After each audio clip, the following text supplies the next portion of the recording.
হচ্ছে যে ভণিতায় অনেক ক্ষেত্রে আমরা দেখতে পাই যে কোনো কোনো ছদ্মনাম ব্যবহার করা রয়েছে, কিন্তু এই ছদ্মনামের আবার প্রকার রয়েছে। ছদ্মনাম কেমন প্রকার রয়েছে? হতে পারে এরকম যে কোনো যন্ত্র বা কোনো অলঙ্কারকে কেন্দ্র করে সেই অলঙ্কারের নাম অনুসারে ছদ্মনাম গৃহীত।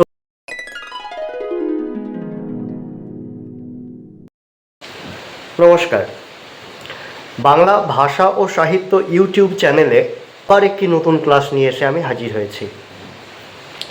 আমরা একটা নির্দিষ্ট পরম্পরায় বাংলা ভাষা ও সাহিত্যকে পরপর জানছি। আমরা প্রথমে জেনেছি বাংলা ভাষা ও সাহিত্যের যে প্রাচীনতম নিদর্শন চর্যাপদ, তার ভাষার উৎপত্তি। তার পরবর্তী ক্লাসটাতে জেনেছি চর্যাপদের আবিষ্কারের প্রসঙ্গ নিয়ে। পরবর্তী ক্লাসে জেনেছি আমরা, অর্থাৎ আগের দিনের ক্লাসে জেনেছি যে চর্যাপদের রচনাকালের ইতিহাস, অর্থাৎ রচনাকাল সম্পর্কে যে গবেষকদের বিভিন্ন মতামত, সেই মতামতগুলো। এরপরে যে বিষয়টা জানবার, সেই বিষয়টি হলো চর্যাপদের যে কবিরা রয়েছেন। কারণ চর্যাপদ তো যে কোনো একজন কবির রচনা নয়, একাধিক কবি মিলে বিভিন্ন রকম চর্যার গানগুলো রচনা করেছেন। সেই কবিদের পরিচিতি সম্পর্কে, এই কবি পরিচিতির প্রসঙ্গ জানতে গিয়ে আমরা প্রথমেই দেখতে পাই যে কতগুলো চর্যাপদ রয়েছে। অর্থাৎ হরপ্রসাদ শাস্ত্রী আবিষ্কৃত যে পুঁথিটি, সেই পুঁথির মধ্যে 46.5টি চর্যা গীতি খুঁজে পাওয়া গেছে। সেখানে 46টি সম্পূর্ণ চর্যার পদ, আর একটি পদ হচ্ছে অর্ধেক বা খানিকটা অংশ পাওয়া গেছে। এবং একই সঙ্গে চর্যার যে পদকর্তা, অর্থাৎ এই 46টি সম্পূর্ণ চর্যার পদ এবং আরেকটি হচ্ছে আংশিক চর্যার পদ, এই পদগুলোর রচয়িতা হচ্ছেন, কোথাও বলা আছে 24 জন, কোথাও বলা আছে 23 জন। ডক্টর মোহাম্মদ শহীদুল্লাহ 23 জনের উল্লেখ করেছেন, সে বা বেশিরভাগ ক্ষেত্রেই 24 জন পদকর্তার কথাই বলা হয়। তবে এক্ষেত্রে একটা বিষয় বলবার আছে, 24 জন পদকর্তা যেখানে বলা আছে, সেখানে লারিডম্বিপাদ নামক আরেকজন পদকর্তার নাম উল্লেখ আছে। কিন্তু এর সঙ্গে আরও একটা কথা বলতে হয়, লারিডম্বিপাদের কোনো পদ কিন্তু পাওয়া যায়নি। আর এই 23 জন যে পদকর্তা বা 23 জন পদকর্তার বিভিন্ন যে পদগুলো, এই পদগুলো হরপ্রসাদ শাস্ত্রী আবিষ্কৃত যে পুঁথি, সেই পুঁথির সঙ্গে প্রবোধচন্দ্র বাগচি আবিষ্কৃত যে তিব্বতী অনুবাদের টিকা, তার সম্পূর্ণ এক নয়, দুটোর মধ্যে পার্থক্য আছে। আমরা চর্যাপদের যে তিব্বতী অনুবাদের টিকা, সেইখান থেকে এই 23 জন পদকর্তা বা 24 জন পদকর্তার বিভিন্ন রকম পদ এবং ওই পদকর্তাদের পরিচয়গুলো আমরা আজকের ক্লাসে জেনে নেব। কবিদের পরিচিতির আগে একটা বিষয় আমরা জেনে রাখি যে হরপ্রসাদ শাস্ত্রী আবিষ্কৃত যে পুঁথিটি, সেই পুঁথির মধ্যে চর্যার বেশ কয়েকটি গান বা বেশ কয়েকটি পদ ছিল না, যেটা তিব্বতী অনুবাদের মধ্যে পাওয়া যায়। যেমন 24 সংখ্যক, 25 সংখ্যক এবং 48 সংখ্যক চর্যার তিব্বতী অনুবাদের টিকা থেকে নেওয়া হয়েছে। এখন আসি যে চর্যার কবিদের পরিচিতি বিষয়ে এবং কবিদের নামের প্রসঙ্গ। যদি 24 জন পদকর্তার নাম পরপর বলতে থাকি, তাহলে আমরা দেখতে পাবো কোনো কোনো পদকর্তার ক্ষেত্রে একই ধরনের নামে 2 জন পদকর্তাও রয়েছে কখনো কখনো। তাহলে পদকর্তাদের নামগুলো আমি পরপর বলি। যথারীতি আমরা জানি যে চর্যা গীতির প্রথম পদকর্তা হচ্ছেন লুইপাদ। তার নামে 2টি পদ রয়েছে, 1 এবং 29 সংখ্যক পদগুলো। এছাড়া কুক্কুরিপাদ রয়েছে, বিরুয়াপাদ রয়েছে, গুণ্ডরি বা গুডরিপাদ, চাটিলপাদ, ভুসুকুপাদ, কান্নপাদ। কান্নপাদের যেমন একাধিক নাম রয়েছে, কান্ন, কান্ধু, তারপরে কান্নীলা, কান্নীল ইত্যাদি যে নামগুলো। এছাড়া রয়েছে কামলিপাদ, ঠিক আছে, ওটার কামলিপাদের আরেক নাম হচ্ছে কম্বলাম্বর পাদ, ডম্বিপাদ, শান্তিপাদ, মহিন্ডাপাদ, কোথাও মহিডা আছে, বীণাপাদ, সরোহপাদ, সবরপাদ, আজদেবপাদ, টেন্টনপাদ বা ঢেন্ঢনপাদ। টেন্টনপাদের অর্থ হচ্ছে, টেন্টন শব্দের অর্থ হচ্ছে ধূর্ত, যাকে এ বিষয়ে আমরা পরে আসব। দারিকপাদ, ভাদেপাদ, তারকপাদ, কঙ্কনপাদ, অনন্দীপাদ, কোথাও লেখা আছে জয়নন্দীপাদ, ধামপাদ, তন্ত্রীপাদ, লাড়িডঙ্গিপাদ, এই নামগুলো আমরা কবি নাম হিসাবে পাচ্ছি। কবিদের যে নামগুলো কবিতার মধ্যে বা গানের মধ্যে রয়েছে, সেখান থেকে কবি পরিচিতি খুঁজে নেওয়া খুবই কঠিন বিষয়। কারণ একটা বড়, যে কবিতার মধ্যে উল্লিখিত যে নামগুলো সেগুলো প্রত্যেকটি যে ভণিতা, এ বিষয়ে সংশয় রয়েছে। কারণ ভণিতা কেমন হয় সে বিষয়ে আমরা কম বেশি জানি, কিন্তু আমরা যদি কবিতাগুলো বা গানগুলো দেখি বা পড়ি, তখন দেখব সব গানের মধ্যে ভণিতা কিন্তু নেই।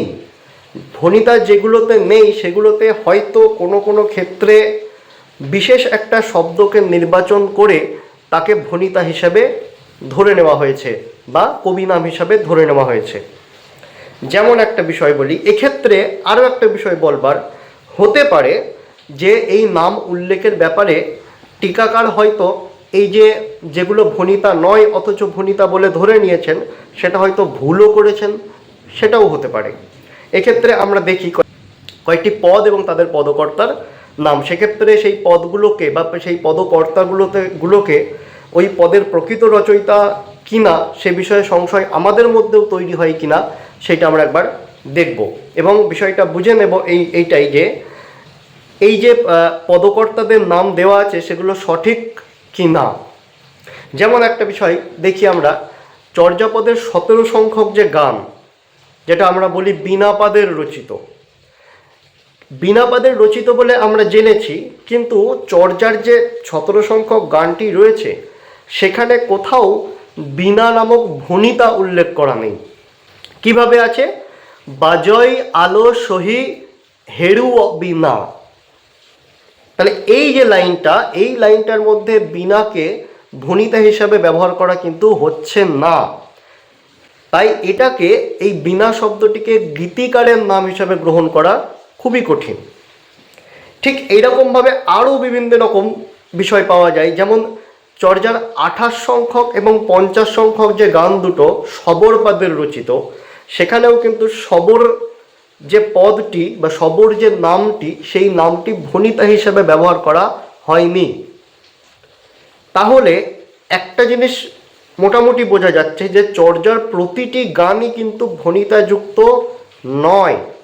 কিছু গান ভণিতাযুক্ত, কিছু গান ভণিতাহীন। কিন্তু ভণিতাহীন গানগুলোর ক্ষেত্রে আমরা চর্যার রচনাকারের নাম কিভাবে শনাক্ত করব? সেটা অনুমান ভিত্তিকভাবেই শনাক্ত করব, কিন্তু সেই অনুমানেরও কতকগুলো দিক রয়েছে। কোনো একটা নির্দিষ্ট দিককে না সামনে রেখে দুম করে যে কোনো বিষয় অনুমান করা যায় না, এ বিষয়ে আমরা প্রত্যেকেই জানি। যাই হোক, এরপরে আরও একটা বিষয় বলার আছে এখানে, যে কোনো কোনো ক্ষেত্রে আবার এটাও দেখি যে কবিতায় বা গানের মধ্যে বা মূল গানের মধ্যে ভণিতা একরকম আছে, আবার টিকাকার যিনি তিনি আবার আর এক রকম ভণিতা ব্যবহার করেছেন বা তিনি আবার আর এক রকম নাম ব্যবহার করেছেন। তবে যেসব গানের মধ্যে যে পা শব্দটি ব্যবহৃত রয়েছে, সব গানের মধ্যেই পা শব্দটি ব্যবহৃত হয়েছে, এই পা শব্দটি ব্যবহারের মধ্য দিয়ে আরও একটা সংশয় আমাদের মধ্যে জেগে ওঠে। পা শব্দটি হচ্ছে সশ্রম্ভমবাচক, যেটা হচ্ছে পাদ শব্দের বিকার। কেউ কেউ পাও বলে, কুক্কুরি পা, ঢেন্ঢন পা বা টেন্টন পা, কান্ন পা। আবার কেউ কেউ বলেন কুক্কুরি পাদ, টেন্টন পাদ, লুই পাদ ইত্যাদি। তাহলে এই পাদ শব্দটি বা পা শব্দটি যদি সসম্ভববাচক হয়, তাহলে এক্ষেত্রে আমাদের মধ্যে আরও একটা প্রতিক্রিয়া তৈরি হতে পারে যে এই যে কবিদের নামগুলো আমরা পাচ্ছি চর্যার, এই কবিদের নামগুলো হতে পারে সসম্ভববাচক, অর্থাৎ যিনি লিখেছেন তিনি নিজের নাম ব্যবহার না করে সম্ভ্রম অর্থে তার কোনো গুরুর নাম উল্লেখ করেছেন, এটাও হতে পারে। এই বিষয়ে তার পরের মতামত হচ্ছে যে ভণিতায় অনেক ক্ষেত্রে আমরা দেখতে পাই যে কোনো কোনো ছদ্মনাম ব্যবহার করা রয়েছে। কিন্তু এই ছদ্মনামেরও আবার প্রকার রয়েছে। ছদ্মনাম কেমন প্রকার রয়েছে? হতে পারে এরকম যে কোনো যন্ত্র বা কোনো অলংকারকে কেন্দ্র করে সেই অলংকারের নাম অনুসারে ছদ্মনাম গৃহীত হয়েছে। কখনো দেখা গেছে জাতি এই অনুসারেও অনেক সময় ছদ্মনাম গ্রহণ করা হয়েছে। এরও কিছু কিছু উদাহরণ আমরা দেখব। যেমন আমরা তারকপাদ এবং কঙ্কনপাদ, যথা 37 সংখ্যক যেটা তারকপাদের পদ এবং হচ্ছে 44 সংখ্যক যেটা হচ্ছে কঙ্কনপাদের পদ। তারক এবং কঙ্কন হয়তো উপহারলব্ধ কোনো ভূষণ বা অলংকারের নাম। এর কারণ সেইকালের কবিরা, মানে যে সময়ে চর্যাপদগুলো রচিত সেই সময়ের কবিরা অনেক সময় কোনো উপঢৌকনলব্ধ অলংকার, সেই অলংকারের নামেও ছদ্মনাম ব্যবহার করতেন। আবার টেনটনপাদ যদি নামটা আমরা দেখি, সেক্ষেত্রে আবার অন্য ধরনের ছদ্মনাম ব্যবহার করা হয়েছে। সেটা আবার কীরকম? টেনটন শব্দের অর্থ হচ্ছে, কি বললাম একটু আগে, ধূর্ত। টেনটন শব্দের অর্থ হচ্ছে ধূর্ত। তাহলে এই টেনটন শব্দটির মধ্য দিয়ে কোনো ধূর্ত সুলভ বা চাতুর্য সুলভ কোনো বিষয়ের সঙ্গে একটা ইঙ্গিত খুঁজে পাচ্ছি আমরা, এবং সেটি হয়তো হতে পারে এই নামটা হয়তো তার সেই রীতি চাতুর্যের হয়তো পরিচয়, এটাও হতে পারে। তবে এই প্রসঙ্গে বলা যেতে পারে যে হয়তো তিনি কোনো অর্থ চাতুর্যপূর্ণ যে বিষয়গুলো রয়েছে সেই বিষয়গুলো নিয়েই গান লিখতে বা পদ লিখতে অভ্যস্ত ছিলেন অথবা পছন্দ করতেন।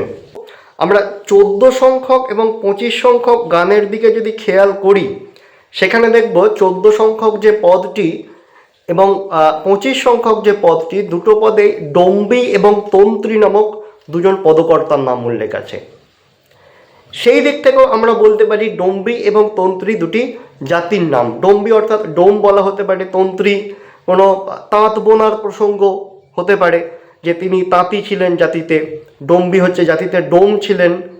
তাহলে এই যে জাতির নাম, এই জাতির নামকে সামনে রেখেই হয়তো লেখক ছদ্মনাম ব্যবহার করেছেন ডম্বী এবং তন্ত্রীপাদ। সেক্ষেত্রে ডম্বী বা তন্ত্রী কোনো নির্দিষ্ট একজন ব্যক্তির নাম নাও হতে পারে। এই যে বিভিন্ন রকম সংশয়গুলো তৈরি হয়েছে, এই কারণেই চর্যার পদকর্তাদের কবি পরিচিতি বিষয়ে একেবারে সঠিক সিদ্ধান্তে আসা যায় না। ভণিতার মধ্যে বা টিকার মধ্যে যে কবি নামগুলো পাওয়া যায়, সেই কবি নামগুলো এটা আমরা জানি যে সেগুলো গুরু শিষ্য পরম্পরায় রচিত। কারণ গুরু শিষ্য পরম্পরায় কেন রচিত, আগের ক্লাসে বলা হয়েছে যে এই কবি নামগুলো বা কবিতাগুলো বা গানগুলো কোনো একটা নির্দিষ্ট সময়ের মধ্যে রচিত হয়েছে বলে মনে করা যায় না। একটা দীর্ঘ পরিসর, দীর্ঘ কালসীমার মধ্যে রচিত হয়েছে বলে মনে হয়, আনুমানিকভাবে সেটাই বলা যায়। কারণ এর কোনো নির্দিষ্ট প্রামাণিক তথ্য নেই যেই রচনার। সেই দিক থেকে এগুলো গুরু শিষ্য পরম্পরায় রচিত হয়েছে বললে সম্পূর্ণ অন্যায় হয় না। তবে পদকর্তাদের পরিচয়ের প্রসঙ্গে পদকর্তারা প্রবীণ নাকি নবীন বা অর্বাচীন, সেই প্রসঙ্গে একটা মতামত ডক্টর সুকুমার সেন দিয়েছেন। সেই মতামতটি হচ্ছে, তিনি বলতে চাইছেন যে সমস্ত পদকর্তার রচনার মধ্যে যৌন তান্ত্রিকতার কোনো রকম আভাস নেই, সেই ধরনের সেই পদকর্তারা অপেক্ষাকৃত প্রবীণ। আর যে সমস্ত পদকর্তাদের রচনার মধ্যে কোনো আভিপ্রায়িক যে সন্ধ্যা শব্দের প্রচুর রয়েছে, তাঁরা মূলত অর্বাচীন। ডক্টর সুকুমার সেন এই কথা বলতে চাইছেন। এই দিকটিকে আমরা লক্ষ্য করে বা এই দিকটিকে সামনে রেখে আমরা কবিদের পরিচিতি সম্পর্কে সংক্ষিপ্তভাবে জেনে নেব। আমরা প্রথমেই দেখেছি কার কথা, যে পদকর্তার কথা, সেই পদকর্তা হচ্ছেন লুইপাদ। লুইপাদের যে দুটো পদ রয়েছে, একটা হচ্ছে 1 নম্বর পদ অর্থাৎ প্রথম পদ, আর একটা হচ্ছে 29 সংখ্যক পদ। দুটো পদের মধ্যে কোথাও কিন্তু যৌন তান্ত্রিকতার কোনো রকম আভাস নেই। এছাড়াও আরও একটা বিষয় বলবার, যে লুইপাদের 3খানা বইয়ের সন্ধান পাওয়া গেছে। কি কি? শ্রী ভগবদ ভীষময়, অভিসময় বিভঙ্গ এবং তত্ত্ব স্বভাব দোহা কোশ গীতিকা দৃষ্টি নাম। এই তিনটি গ্রন্থের মধ্যে প্রথম দুটি গ্রন্থ কি কি? প্রথম দুটি গ্রন্থ হচ্ছে বৌদ্ধ দর্শনের গ্রন্থ, আর শেষ গ্রন্থটি হচ্ছে যে দোহা ও গানের কোষ গ্রন্থ। দুটোর মধ্যে বললাম যে এই গ্রন্থগুলোর মধ্যে যৌনতান্ত্রিকতার কোনো রকম আভাস নেই। তাহলে এই যৌনতান্ত্রিকতার আভাস নেই, সেই পরিপ্রেক্ষিতে সুকুমার সেনের মত অনুসারে লুইপাদকে আমরা প্রাচীন বা প্রবীণ কবি বলে মনে করতে পারি। আবার যদি দেখি, এরপরেই কুক্কুরিপাদ নামাঙ্কিত একটি পদ রয়েছে। কুক্কুরিপাদ নামের প্রসঙ্গেও বিভিন্ন রকম মতভেদ রয়েছে। তারানাথ বলছেন যে এই যে পদকর্তা যে কুক্কুরিপাদ, তার সঙ্গে সবসময় নাকি একটি কুকুর থাকতো, সেই জন্য তার নাম কুক্কুরিপাদ। কুক্কুরিপাদের যে পা শব্দটি রয়েছে, বা লুইপাদের ক্ষেত্রেও পা শব্দটি রয়েছে, কুক্কুরিপাদ প্রত্যেকজন পদকর্তার সঙ্গেই পা শব্দটি বা পাদ শব্দটি যুক্ত হয়েছে। কুক্কুরিপাদের ক্ষেত্রে এই পা শব্দটি অনেকে ভাবছেন সসম্ভম, মানে সম্ভ্রম সূচক আর কি। সেই দিক থেকে কুক্কুরিপাদের যে পদগুলি রয়েছে, সেই পদগুলি নাকি বা পদগুলি হয়তো তার কোনো শিষ্যের রচনা, যে তিনি কুক্কুরিকে সম্ভ্রম অর্থে কুক্কুরির নামটা ব্যবহার করেছেন পদের মধ্যে, এটা হয়তো হতে পারে। তবে তারানাথ বলছেন যে কুক্কুরিপাদের সঙ্গে, অর্থাৎ পদকর্তার সঙ্গে নাকি সবসময় একটা কুকুর থাকতো, আর সেই কারণেই পদকর্তার নাম নাকি কুক্কুরিপা। কিন্তু এই বিষয়টার প্রসঙ্গে সম্পূর্ণ একমত হওয়া যায় না যে একটা কুকুর থাকতো বলে তার নাম কুক্কুরিপা, এ বিষয়ে বলা যায় না। কারণ সুকুমার সেন এ বিষয়ে ভিন্ন মত পোষণ করেছেন। সুকুমার সেন বলছেন যে কুক্কুরিপাদ থেকে কুক্কুরিপা এই সম্ভ্রম অর্থেই হয়তো ব্যবহার করছেন তিনি, অন্যরকম একটা ব্যুৎপত্তি তিনি মানে কল্পনা করছেন ডক্টর সুকুমার সেন। আরও একটি বিষয় এখানে বলবার, যে কুক্কুরিপাদের নামে একটা সংস্কৃত গ্রন্থও পাওয়া গেছে। গ্রন্থটার নাম হচ্ছে মহামায়া সাধন। এইখান থেকে আবার এটাও অনুমান করা যেতে পারে কুক্কুরিপাদ হয়তো দেবী মহামায়ার উপাসক ছিলেন। আবার কুক্কুরিপাদের যে গানের বিষয়, সেই গানের বিষয়গুলো দুটোই হচ্ছে কিন্তু নারী জীবনের বিষয় নিয়ে লেখা। দ্বিতীয় গান এবং হচ্ছে 20 সংখ্যক গান। দ্বিতীয় নম্বর গানটার বিষয় হচ্ছে কি, অসতী গৃহস্থ বধূর কোনো কথা রয়েছে, এবং 20 সংখ্যক যে গানটা, তা হচ্ছে প্রসূতি নারীর প্রসঙ্গ রয়েছে। দুটো গানের মধ্যে দুরকম বিষয়, নারীর প্রসঙ্গ রয়েছে। কুক্কুরিপাদ মহামায়ার উপাসক ছিলেন। তার যে পদটি, সেই পদটি হয়তো কোনো শিষ্যের রচনা, তাকে সম্ভ্রম অর্থে এই পা শব্দটি ব্যবহার করে, কুক্কুরির সঙ্গে পা শব্দটি ব্যবহার করে কুক্কুরিপা বলা হচ্ছে। তবে এটাও বিষয় যে এই যে দুটো গান আমরা পাচ্ছি, দুটো গানের মধ্যে কিন্তু সন্ধ্যা ভাষার আধিক্য রয়েছে। সন্ধ্যা ভাষার আধিক্য বলতে কি, সন্ধ্যা ভাষাটা কি, সন্ধ্যা ভাষা কি, এই বিষয়ে আমরা যখন জানব তখন এই বিষয়ে বিস্তারিত আলোচনা করব।